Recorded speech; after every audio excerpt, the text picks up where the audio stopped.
Smart news के नाज़रीन अस्सलाम वालेकुम। आपको ताज़ा तरीन खबर से आगाह करते चलें। कराची में एक ही दिन में फ़ी किलो चीनी की कीमत में रिकॉर्ड 6 रुपये का इजाफा। शहर कायद में एक ही दिन में फ़ी किलो चीनी की कीमत में रिकॉर्ड 6 रुपये का इजाफा हो गया, जिसके बाद कीमत 180 रुपये पहुँच गई। तफसीलात के मुताबिक कराची के होलसेल बाज़ार में फ़ी किलो चीनी की कीमत में रिकॉर्ड 6 रुपये का इजाफा हो गया, जिसके बाद होलसेल बाज़ार में 1 किलो की चीनी की कीमत में 165 रुपये जबकि रिटेल मार्केट में 180 रुपये तक पहुंच गई है।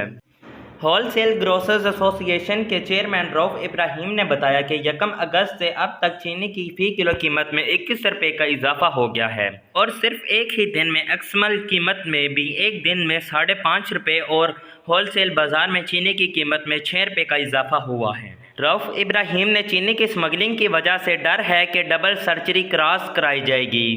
शहरियों का कहना है कि बाज़ार में हर दुकानदार ने चीनी के अलग अलग रेट रखे हुए हैं। पेट्रोल महंगा, बिजली महंगी, अब चीनी खरीदना भी मुमकिन नहीं रहा। अवाम का कहना था कि पेट्रोल और बिजली की कीमत में इजाफे ने अवाम को खून के आंसू रुलाने पर मजबूर कर दिया। अब चीनी की कीमत में भी कुव्वत खरीद से बाहर हो गई।